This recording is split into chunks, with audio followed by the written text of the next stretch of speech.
बिस्मिल्लाहिर्रहमानिर्रहीम। लाखों करोड़ों दूर नबी अकरम सल्लल्लाहु अलैहि वसल्लम पर और उनके आल पर। ख़वातीन रात, आपने अगर ये देखना हो कि कौमें अपने हीरोज का इस्तकबाल कैसे करती हैं, तो आप पाकिस्तानी क्रिकेट टीम का इस्तकबाल देख लीजिए। हम टीम के कैप्टन सरफराज अहमद और बॉलर रोमान रईस के इस्तकबाल से स्टार्ट करते हैं। ये दोनों खिलाड़ी सुबह 4:45 बजे कराची एयरपोर्ट उतरे तो इनके इस्तकबाल के लिए हजारों लोग एयरपोर्ट पर मौजूद थे। लोग सिक्योरिटी हसार तोड़कर लाउंज के अंदर दाखिल हो गए। खिलाड़ियों के इस्तकबाल के लिए पार्टी पॉलिटिक्स से बालातर होकर गवर्नर सिंध, सूबाई वजीर दाखिला और मेयर कराची तीनों एयरपोर्ट पर मौजूद थे। सरफराज अहमद को घर तक पहुंचने में 2 घंटे लग गए।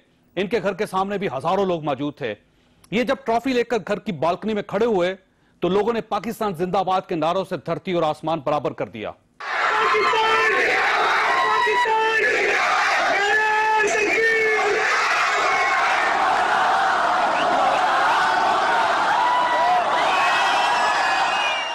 लाहौर में भी ऐसे ही मनाजर थे।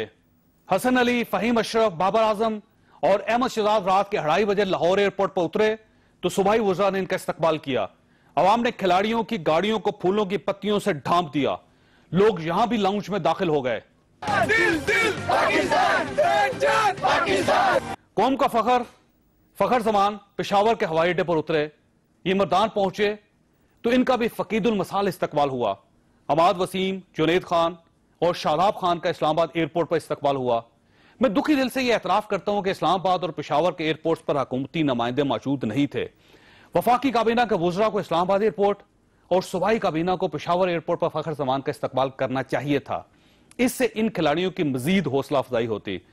वज़ीर आज़म ने खिलाड़ियों के लिए 1-1 करोड़ रुपए, बहरिया टाउन के चेयरमैन मलिक रियाज ने 10-10 लाख रुपए और फखर जमान के लिए 1 कनाल प्लाट और आर्मी चीफ ने पूरी टीम को उमरा कराने का ऐलान किया, जबकि चेयरमैन सेनेट और आजाद कश्मीर के सदर ने पूरी टीम को दावत दी। ये इस्तकबाल, ये वालहानापन क्या साबित करता है? ये साबित करता है कि कौम उस शख्स को उस शख्स की औकात से भी बढ़कर इज्जत देती है जो मुल्क के लिए काम करता है, जो कौम की लाज रखता है। क्या हमारे खिलाड़ी मुस्तकबिल में भी इसी तरह कौम की लाज रखेंगे? हम ये सवाल man of the tournament Hasan Ali से पूछेंगे। ये चैंपियंस ट्रॉफी के सबसे बेहतरीन खिलाड़ी हैं। इन्होंने 13 विकेटें हासिल की थी। ये इस वक्त हमारे साथ गुजरांवाला में मौजूद हैं। हसन साहब, अस्सलाम वालेकुम। वालेकुम सलाम। सर, आप पाकिस्तान आके क्या महसूस कर रहे हैं? आपने देखा होगा पूरी कौम खुश है, गुजरांवाला के लोग खुश हैं, लाहौर के लोगों ने जिस तरह आपका वालहाना इस्तकबाल किया, क्या महसूस कर रहे हैं आप इस वक्त? जी, सबसे पहले तो अल्लाह ताला का बहुत शुक्र है अल्हम्दुलिल्लाह कि हम चैंपियन ट्रॉफी 2017 जीत के आए हैं। तो बहुत अच्छा लग रहा है। पूरे मुल्क को, पूरी कौम की जो प्यार देख रहे हैं, जो जिस जगह से गुजरे हैं, लोग रास्ते में खड़े हैं, लोगों को पता चल रहा है, लोग आ रहे हैं, वेलकम कर रहे हैं, नारेबाजी कर रहे हैं, पाकिस्तान जिंदाबाद के नारे लगा रहे हैं। तो एक जैसा ख्वाब सा एक लग रहा है कि जो ख्वाब पूरा हो रहा है। तो अल्लाह का शुक्र है, बहुत अच्छा लग रहा है अल्हम्दुलिल्लाह।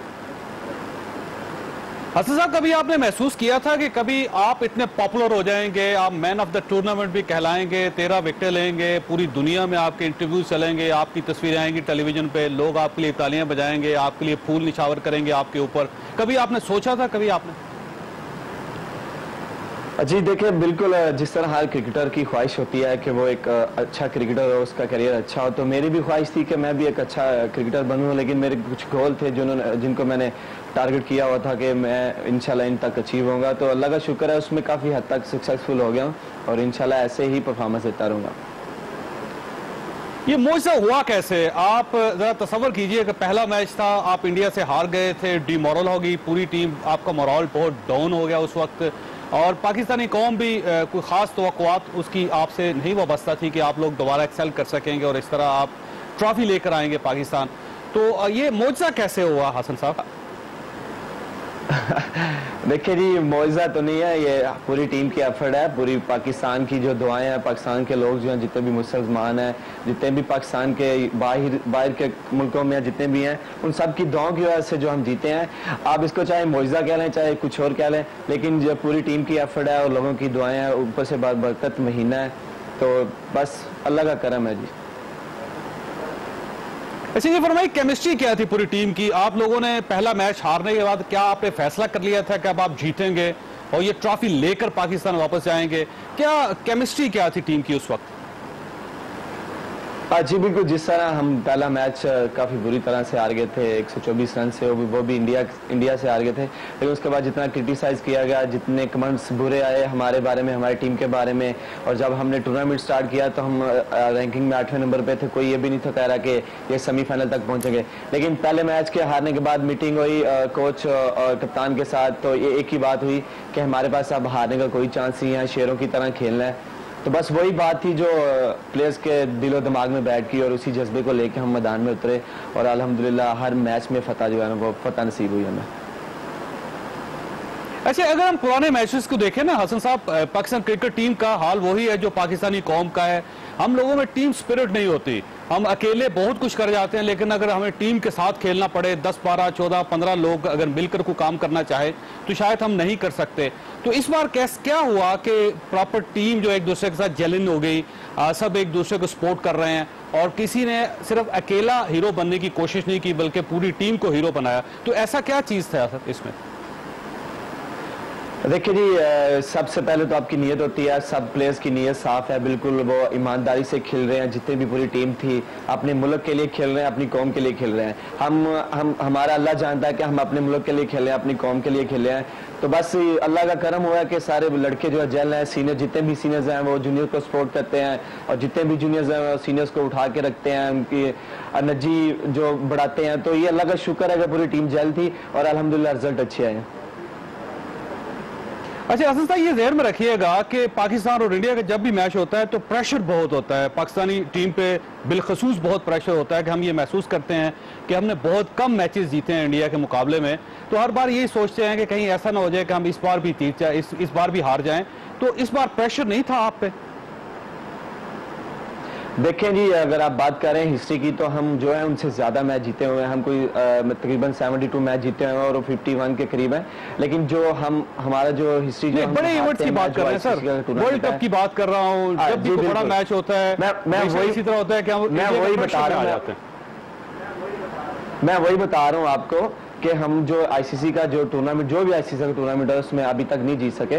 तो लेकिन ये है कि ये हम जब पहला मैच आ रहे हैं, उसके बाद जब हमारी टीम बूस्टअप हुई है, हमारी टीम खड़ी हुई है अच्छे परफॉर्मेंस के साथ, तो हमारे दिलों में दिमाग में यही था कि अभी हमें चांस मिलना चाहिए, ये बेस्ट मौका है। हमारी टीम जो है जेल हो गई है, हमारी टीम लड़ रही है, तो हमारी टीम का विनिंग कॉम्बिनेशन बन गया हुआ। तो मेरे ख्याल से प्रेशर तो होता है कि इंडिया और भारत का जो बड़ा मैच समझा जाता है, लेकिन उस दिन जो है कोई प्रेशर नहीं था, बिल्कुल लड़के रिलैक्स थे, शेरों की तरह जाके खेल रहे हैं, और फाइनल जीत गया। अच्छा, ये ध्यान में रखिएगा कि इंडिया के पास बड़े बड़े प्लेयर्स हैं, ऐसे प्लेयर्स हैं कि जिनका नाम ही काफी है, उनके कैप्टन जो है उसको आधी टीम कहा जाता है, ये भी ध्यान में रखिएगा। तो आपको महसूस ही हो रहा था कि ये लोग हम पर हावी हो सकते हैं, और जब वो आपके हाथों आउट हो रहे थे या आप स्कोर बना रहे थे मसलसल, तो उस वक्त क्या हालत थी उन लोगों की, इंडियन टीम की? जी देखिए, जितना भी बड़ा प्लेयर हो उस पर जब प्रेशर आता है, तो आपने जिस तरह बात की उनके विराट कोहली बड़ा अच्छा प्लेयर है, उसके बाद जितने भी धोनी है, रोहित शर्मा है, शिखर धवन है, और काफ़ी फॉर्म में थे। लेकिन सिर्फ बिलीव था खुद पे बिलीव था कि हम भी अच्छे हैं तो हम भी इंशाल्लाह करेंगे। बस एक जो बिलीव था, कॉन्फिडेंस था खुद पे, बस वही लेके उतरे थे मैदान में। कुछ सोचा नहीं था, बस एक ही दिमाग में, दिल में एक ही चीज़ थी कि बस जीतना है, हाथ दिमाग में, सोच में भी नहीं था। अच्छा, मैच से पहले जब आप बाहर आए, आप स्टेडियम में आए, तो उस वक्त कोच ने क्या पैगाम दिया आपको कि जिसकी वजह से आपने फैसला किया था कि आज हम ट्रॉफी ये लेकर ही जाएंगे पाकिस्तान वापस? बस आपको पहले ही बताया कि लड़के जल्द थे, कोच ने यही बोला था कि हारने, अब हमारे पास चांस नहीं है हारने का, बस खेलो अपनी नेचुरल गेम खेलो, एंजॉय करो गेम को, और पॉजिटिव खेलो, हार का सोचना नहीं है, आप 100% दो, आगे रिजल्ट अल्लाह पाक के हाथ में। बस यही वो 2-3 बातें थी जो दिलो दिमाग में बैठ गई। अच्छा, ये जो विकेट लेने के बाद जो आपका एक्शन होता है वो बड़ा दिलचस्प है, इसकी क्या बैकग्राउंड है, और ये इसी तरह जारी रहेगा या आप समझते हैं कि वक्ती तौर पे था, आया और चला गया और आप चेंज कर लेंगे इसको? नहीं, देखिए, ये जो मेरा स्टाइल है, सेलिब्रेशन स्टाइल है विकेट के बाद, ये हमेशा ऐसे ही रहेगा। दुआ करिएगा कि ये मैं ऐसे विकेट लेता रहूं और आप लोगों को एंटरटेनमेंट करता हूं। और ये अच्छा लगता है जी, बहुत लोग बहुत खुश होते हैं इस पे।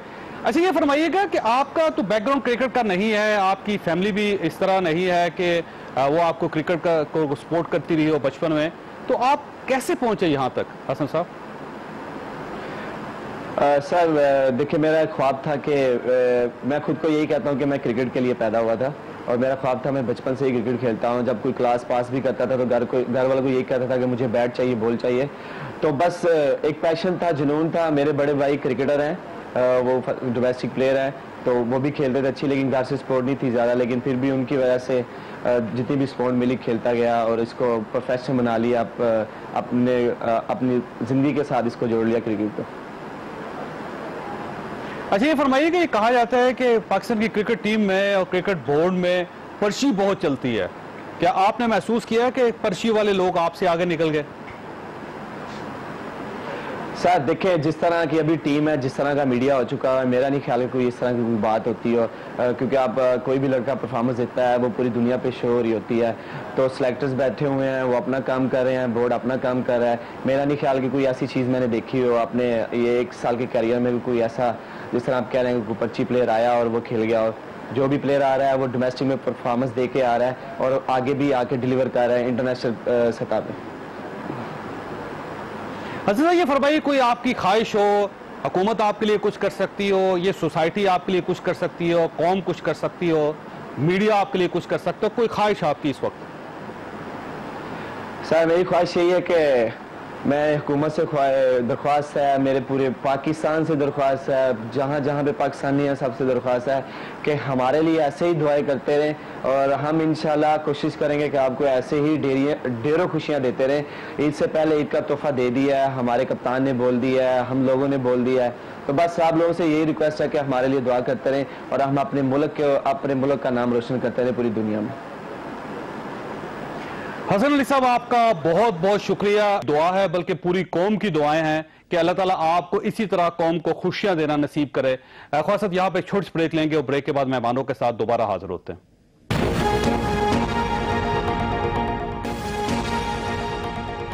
प्रोग्राम में दोबारा खुश आमदीद। हमारे साथ तशरीफ रखते हैं ज़हीम हुसैन कादरी साहब, पाकिस्तान मुस्लिम लीग नून के साथ इनका ताल्लुक है। लाहौर स्टूडियो में इस वक्त हमारे साथ मौजूद है।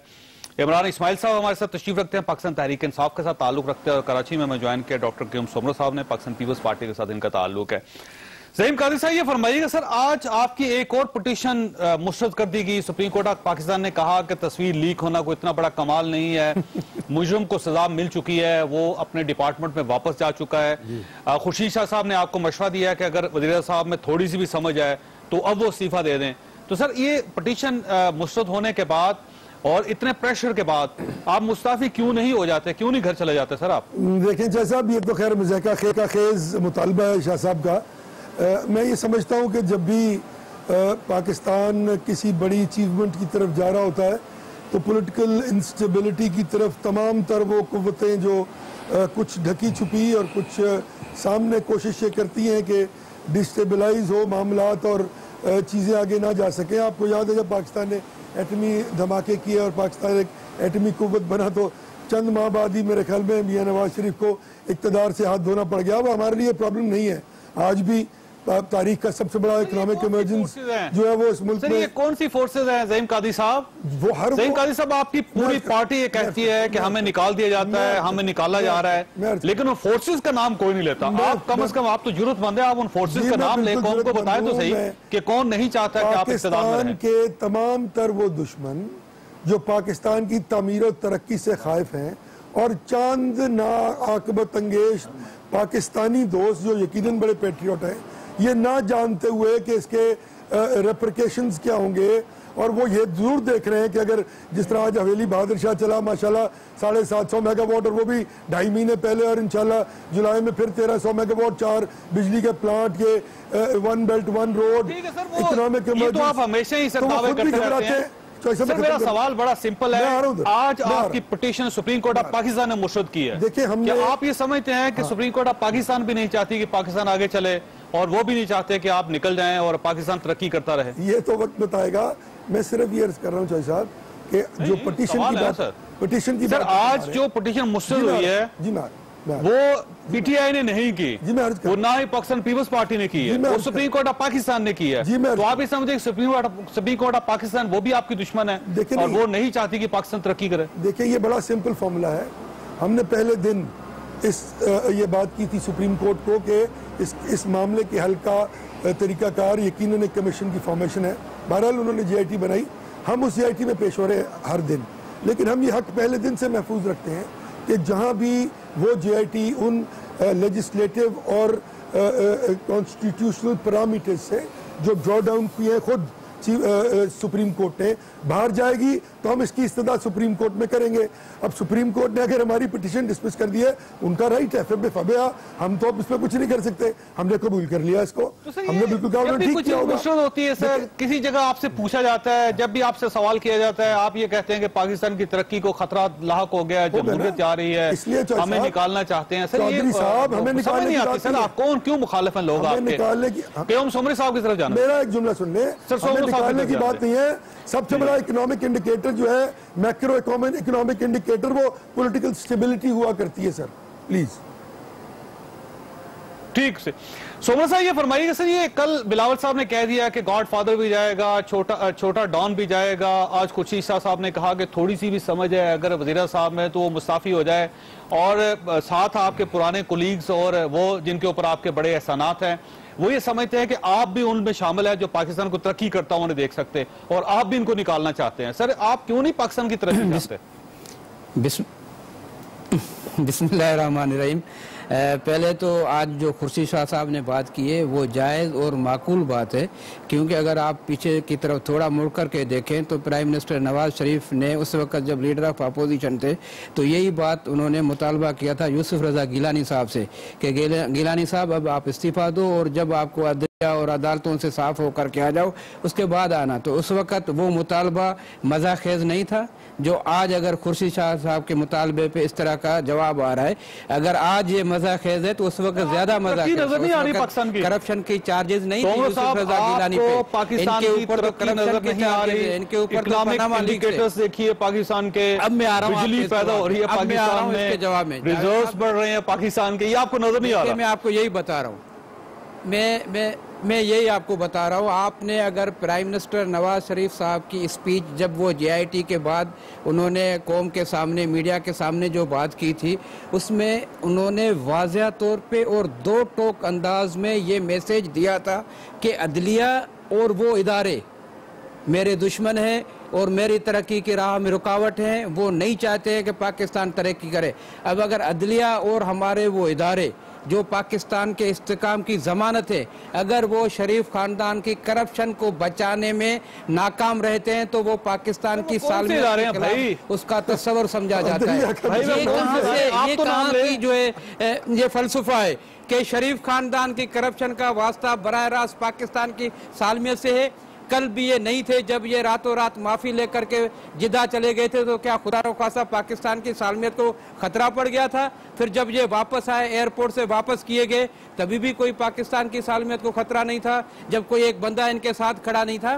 तो पाकिस्तान माशाल्लाह इनकी वजह से खड़ा नहीं है, बल्कि इनकी वजह से बन रहा है। पूरी दुनिया में रुसवाई हुई है, पूरी दुनिया में रुसवाई हुई है, वो शरीफ खानदान की करप्शन की वजह से।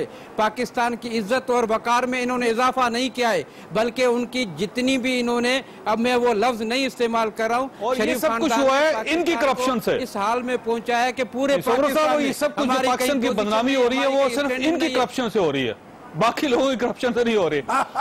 इमरान साहब की वजह से कि इन्होंने 30 साल से पाकिस्तान को लूटा है, 30 साल से पाकिस्तान की दौलत को ये ऑफशोर कंपनियों में रखते हुए जा रहे थे। 30 साल से इस मुल्क के हाल जो इन्होंने बना दिया है, ये तो वक्त और हालात इनको दो जजेस, मोहतरम जजेस के इस स्टेटमेंट के बाद कि ये न अमीन रहें न सादिक रहें, उसके बाद भी कोई गुंजाइश रहती है कि ये इस्तीफा न दे। और ये भी सिर्फ यही नहीं रहे, यही अमीन नहीं रहे, यही सादिक नहीं रहे। सर इमरान साहब की तरफ जाना है, इस्तीफा देते जावेद सर इमरान इस्माइल साहब, बाइज्जत तरीका था, लेकिन शायद बाइज्जत तरीका इनके मुकद्दर में नहीं है, ये उठा के फेंक दिए जाएंगे। इन्होंने इस्तीफा नहीं दिया।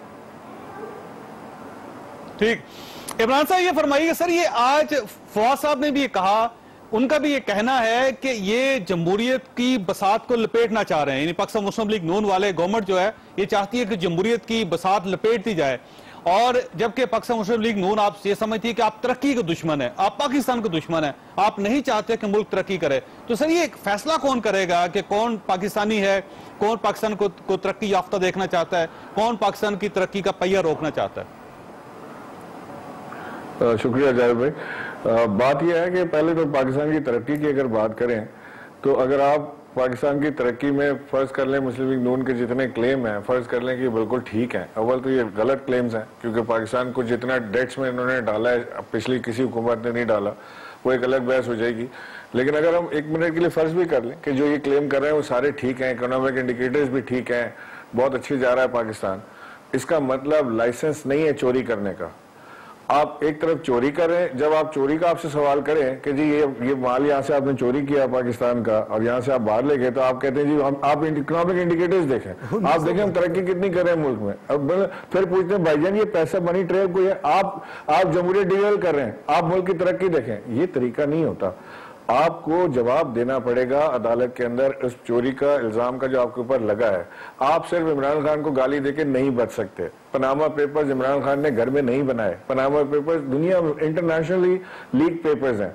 अगर पीटीआई या इमरान खान इतने ताकतवर हैं कि वो इंटरनेशनल नवाज शरीफ को गिराने के लिए एक इंटरनेशनल पेपर बनवाए, वहां से लीक करवाएं, फिर ICIJ उसको इंडोर्स करे, सारी दुनिया में 2 वज़ीर आज़म जो है यूरोप के निकल जाए बाहर उस चक्कर के अंदर, और फिर भी वज़ीर आज़म नवाज शरीफ बैठे रहे और इमरान खान को हिलाने के लिए अदालत जाए और कॉन्स्पिरेसी का लेवल देखें कि अदलिया भी उसमें शामिल है, फौज भी उसमें शामिल है। ये फरमाइएगा जी इमरान साहब, ये फरमाइएगा कि इनको क्यों महसूस होता है कि आप मुल्क दुश्मन है, आप मुल्क को तरक्की याफ्ता नहीं देखना चाहते, इनको क्यों महसूस होता सर?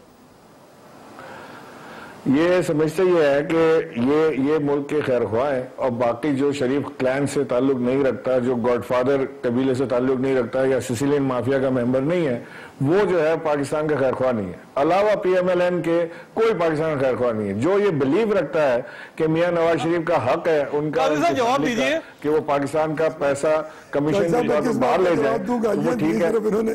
कोई मंत्री की बात दो नुक्ते आ गए आपके सामने, आप जवाब सर 2 नुक्ते आपके सामने आ गए। पाकिस्तान पीपल्स पार्टी का ये ख्याल है कि आपकी गेम खत्म हो गई है, आपके पास इज्जत का रास्ता था, आपने वो नहीं लिया, अच्छा। अब आप बेइज्जती के साथ जाएंगे।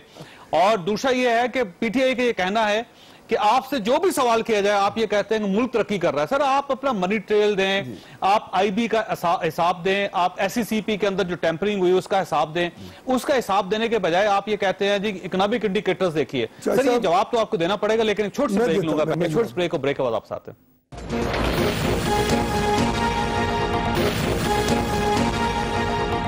प्रोग्राम में दोबारा खुशामदीद।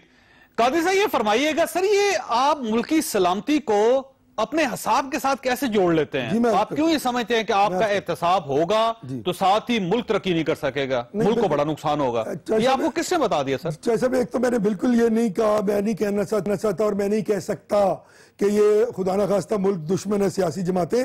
इनका प्रॉब्लम यह है कि ये समझ रहे हैं कि अगर ये सब तरक्की का अमल 2018 तक मुकम्मल हो गया और 10-12 हज़ार मेगावाट बिजली सिस्टम में आ गई और तमाम चीजें मैक्रो इकोनॉमिक इंडिकेटर डबल हो गए, तो फिर इनका 2018 के इलेक्शन में कोई चांस नहीं रहेगा। दूसरी बात यह की गई कि जी चोरी की गई, डकैती की गई, और भाई 1972 में तो मियां मोहम्मद नवाज शरीफ कॉलेज में पढ़ते थे फर्स्ट ईयर में।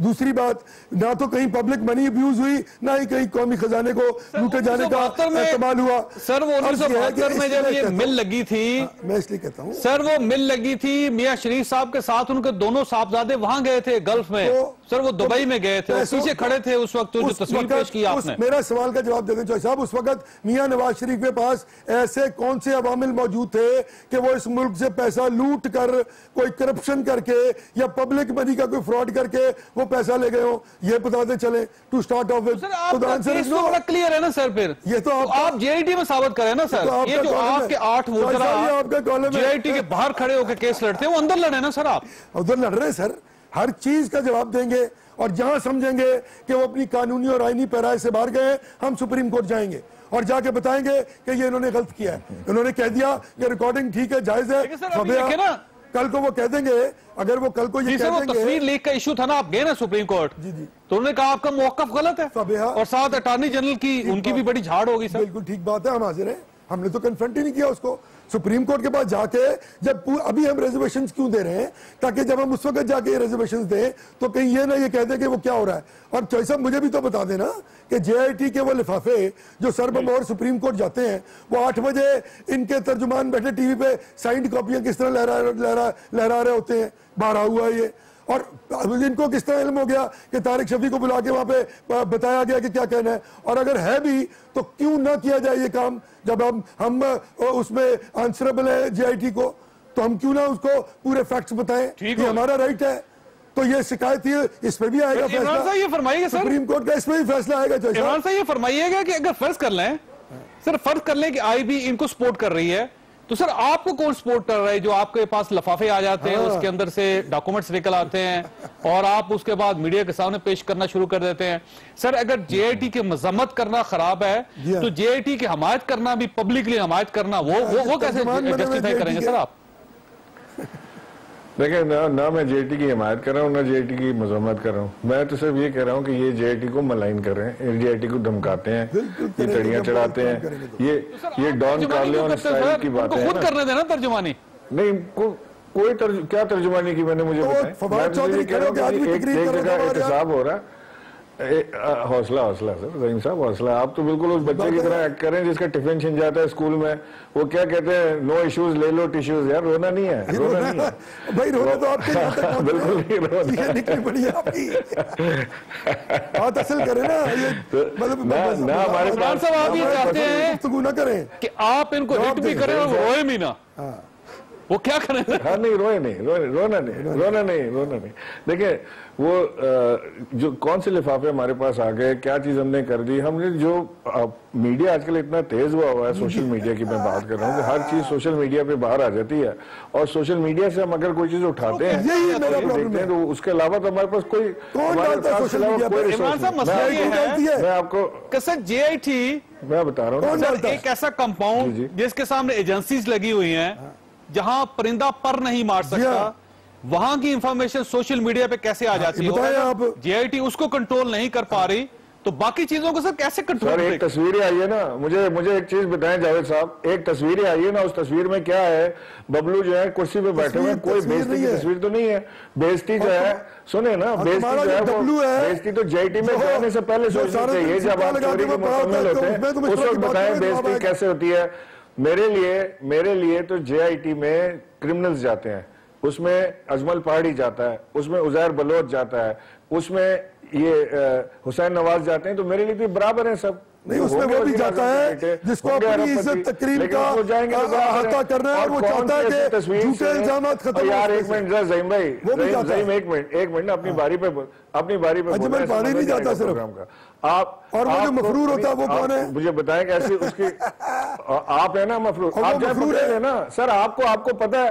आप देखें, इसको एक आदमी जिसने रोड के ऊपर एहतजाज किया, एक आदमी जिसने ज़हीम भाई प्रोग्राम नहीं होगा, फिर आप बात नहीं कर पाएंगे क्योंकि आप प्रोग्राम ना होगा ना। ये तो है ना बबलू, क्या बात करो भाई? अच्छा चले, बारी बात करें जनाब। हुसैन नवाज चले हुसैन नवाज कहता हूँ, बबलू मेहरबानी आपकी, बहुत शुक्रिया। तो मैं थैंक यू, बस ठीक है। अच्छा ये क्या करते हैं कि जी इमरान खान ने रोड के ऊपर एक कैंपेन चलाई जमहूरी अंदाज में, उसको ये इन्होंने उसके ऊपर टेररिज्म का पर्चा काट दिया और अब कहते हैं मफरूर हैं। भाई पकड़ लें, अगर आपको इमरान खान आपको नहीं मिल रहा है इमरान साहब, नहीं अगर आप सर डेमोक्रेटिक जवाब मुझे बताएं, 2014 के जमहूरी धरने का क्या जवाब देंगे? एक minute let me complete.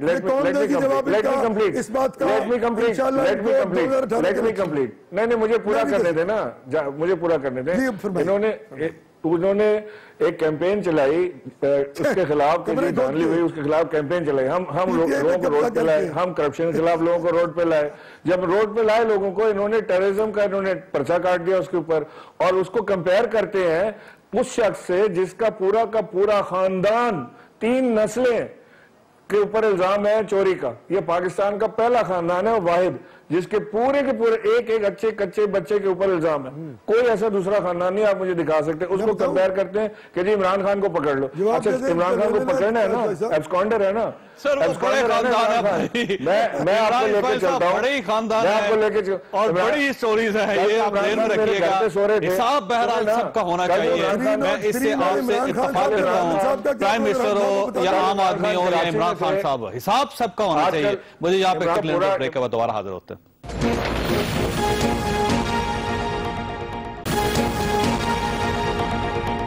Programme में दोबारा खुश आमदीद।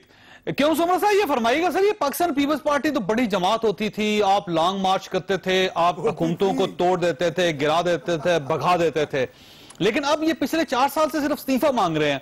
और जब भी बिलावल साहब की तकरीर होती है या आसिफ अली जरदारी साहब की तकरीर होती है या खुर्शीद शाह साहब की तकरीर होती है, वो आप सिर्फ इस्तीफा मांगते हैं। सर आप इस्तीफा ले क्यों नहीं लेते इनसे? देखें, बात यह है कि इसमें तो कोई शक नहीं है कि पूरी दुनिया को इल्म है कि पाकिस्तान में जमहूरियत के लिए सिर्फ एक ही ख़ानदान है और एक ही पार्टी है जिसने कुर्बानी दी है, बाकी तो सारे टोपी ड्रामे हैं। अगर आप लें खान साहब का, तो जब ये मुशर्रफ का एक आमिर का दौर था तो ये उसके जो है साथ मिला हुआ था और उनके जो है हाँ में हाँ मिला करके उन्हें 7 साल गुजारे और उनके रेफरेंडम को भी ये अपना रेफरेंडम समझ रहा था।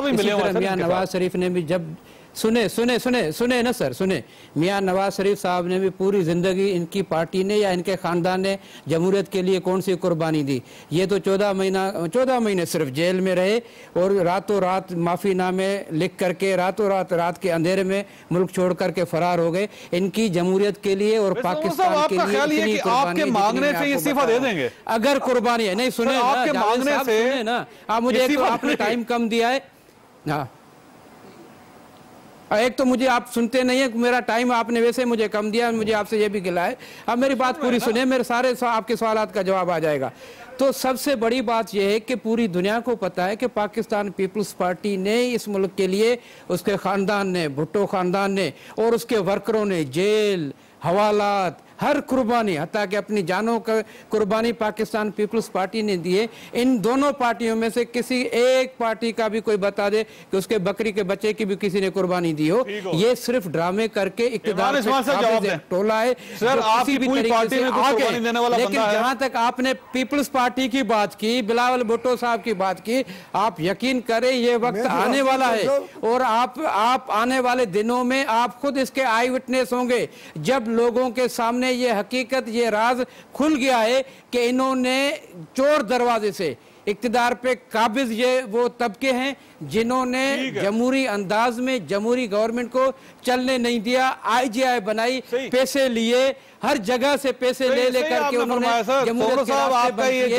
चोर दरवाजे से इक़्तिदार पे काबिज रहे। अब इनका यौम हिसाब होने जा रहा है और इस हिसाब के बाद ये दोनों नाल हो जाएंगे। जावेद चौधरी साहब, ये मेरा जुमला सुने, इस एहतसाब के बाद ये दोनों जितने शहजादे यहाँ बैठ करके सियासत कर रहे हैं दोनों फारिग हो जाएंगे इंशाल्लाह ताला। ये मैं आपको ऑन रिकॉर्ड अपने प्रोग्राम में कह रहा हूँ। पाकिस्तान पीपल्स पार्टी आएगी, अवाम करेगी। दहशत गर्दों ने भी रास्ते रोके थे और बाकी लोगों ने भी पाकिस्तान इसमें कोई शक नहीं है, इसमें कोई शक नहीं है, इसमें कोई शक नहीं है कि सबसे ज्यादा जानी नुकसान या जानी नजराना पीपल्स पार्टी ने दिया, इसमें कोई शक नहीं है जमहूरियत के लिए। लेकिन इसमें भी कोई शक नहीं है कि दोनों पार्टियों में यानी पीपल्स पार्टी और PMLN दोनों ने अपना सियासी बाप एक डिक्टेटर को डिक्लेयर किया। मियां नवाज शरीफ साहब ज़ालक को अपना सियासी बाप कहते रहे और उन्हें उनकी कब्र पे खड़े होकर ये भी कहा कि जी मैं इनकी जो ख्वाहिशात थी, जो करना चाहते थे वो पूरी करूंगा, और बड़ा रोते थे आंसुओं से। और इसी तरह जुल्फ़िकार अली भुट्टो ने एक खत लिखा अयूब खान को, वो भी सबने पढ़ा होगा, और वो उनको अपना डैडी कह के बुलाते थे। तो लिहाजा ये बात हमें ना बताएंगे कौन कहाँ था, सब पता है हमें। और हमसे PTI से एक फाश गलती हुई कि हमने डिक्टेटर के साथ रेफरेंडम में दिया और हमने रेफरेंडम के बाद हमने माफी मांगी कौम से। 7 साल साथ दिया, बता रहा हूँ, उसको मैं बता रहा हूँ ना। सुमरो, 1 मिनट चुप तो करो, 1 मिनट चुप तो करो। वट तुमने तो लिख के दिया ना, ये तो आपका ख्याल है ना, ये तो आपका ख्याल है, ये तो आपका ख्याल है, आपने तो लिख के दिया, मैंने तो खत नहीं लिखा। नहीं, मैंने तो खत नहीं लिखा। जहाँ पे बताया गया कि कायदे आज़म से ज्यादा अजीम आदमी है आप, जमहूरियत के लिए जाने दी, कायदे आज़म से ज्यादा अजीम आदमी का खत किसने लिखा? आप ये अल्फाज इस्तेमाल करें, ये आप इस्तेमाल करें इमरान खान के लिए, मैं इस्तेमाल कुछ नहीं कर। आप कहते मैं झूठ बोल रहा हूँ, के लिए आप कहते मैं झूठ बोल रहा हूँ, मैं आपको दिखा देता हूँ। आप कहते मैं झूठ बोल रहा हूँ, मैं आपको खत दिखा देता हूँ जहाँ पे कायदे लिखा गया कि कायदे आज़म के नाम से ऊपर आपका नाम सुनहरी अक्षरों में लिखा जाएगा। झूठ है, आप गलत बात कर रहे हैं। ये खत है, आप बताएं जावेद भाई, ये खत है कि नहीं भुट्टो साहब का लिखा हुआ? मोहतरमा बेनजीर भुट्टो जावेद भाई के ऊपर छोड़ देता हूं। जरदारी साहब जावेद चौधरी साहब आप बता दें ऐसा खत है कि नहीं? जितने भी सियासी क्या दिन रहे उन्होंने तकालीफ मुसीबतें बर्दाश्त की, लेकिन इसी तरह कामरों के सामने सर रुकिएगा, सर दोनों रुकिएगा भाई, तो सांस लीजिएगा। रहीम काजी साहब ये फरमाइएगा सर, ये जो जब भी बात की जाती है तो आपकी हिस्ट्री निकल आती है सर, उसमें जनरल ज़ियाउल हक साहब भी आ जाते हैं, आप एक बार जनरल ज़ियाउल हक साहब को डिसऑन क्यों नहीं कर देते सर? देखिए, ना सिर्फ डिसऑन बल्कि अगर आप चार्टर ऑफ डेमोक्रेसी पढ़ें तो उसमें दोनों सियासी जमातों ने ये काम अगर उन्होंने किया था तो उसकी माफी भी मांगी और आगे से ये काम ना करने का वादा भी किया और हम इस पे कायम भी रहे अल्लाह के फजल से। सारी चीजें दुरुस्त हैं, माजी जो है वो माजी है और वो जिंदा रहता है। आप भूल गए हैं कि मियां नवाज साहब ने उनकी कब्र पे ये कहा था कि मैं इनका मिशन जारी रखूंगा, नहीं फरमाया था मियां नवाज साहब? हमने उसको गलती किया, वो गलती की और उस पर माफी भी मांगी और चार्टर ऑफ डेमोक्रेसी में लिखकर माफी मांगी। पीपल्स पार्टी का प्रॉब्लम ये है कि वो इस वक्त इसलिए इस्तीफा मांग रही है कि उनको पता लग गया है कि अगर 2018 में इलेक्शन हुए और 2-3 महीने में ना हो गए तो फिर उनके पास पार्टी खत्म हो जाएगी, लोग तो सब तशरीफ ले गए। तो वो किसी ने बड़ी अच्छी बात की कि वो भुट्टो शहीद, फलाना जरदारी और बाकी सब न्याजी। तो अब ये तो 2 दिनों की बात है, ये चाह रहे जल्दी से इलेक्शन हो जाए और किसी तरह हम कोई इलेक्शन लड़ लें। मुझे होता नजर नहीं आ रहा क्योंकि बाय द टाइम 2018 आएगा पीपल्स पार्टी इंशाल्लाह खाली हो, 2007 की भी आपके सामने पिक्चर होनी चाहिए। मुझे तो इनसे बहुत ज्यादा असेंबली में 7 मेंबर थे, बहुत ज्यादा अफसोस जवाब और बहुत ज्यादा हमदर्दी है क्योंकि बहरहाल पीपल्स पार्टी एक आइडियोलॉजिकल पॉलिटिकल पार्टी है। उस वक्त आपकी पार्टी कहाँ थी? आपके लीडर कहाँ थे? उस वक्त आपके एमएलए कहाँ थे? उस वक्त आपके हमदर्द कहाँ थे? जब आपने जनरल मुशर्रफ के सामने सबने जाकर जल्दी से जो वहाँ पे टेक दिया आप लोगों ने, उस वक्त आप हमें किस तरह की ये बात कह रहे हैं? आप अपना माजी देखें, आप खत्म हो गया और ये वक्त बताया गया कौन फारिग करता है। ख्वाजा साहब आपने गुफ्तगू सुनी, फैसला आप खुद कर लीजिएगा। अल्लाह ताला आप और आपके अहले खाना को हर किसी मुसीबत से महफूज रखे। अल्लाह हाफिज।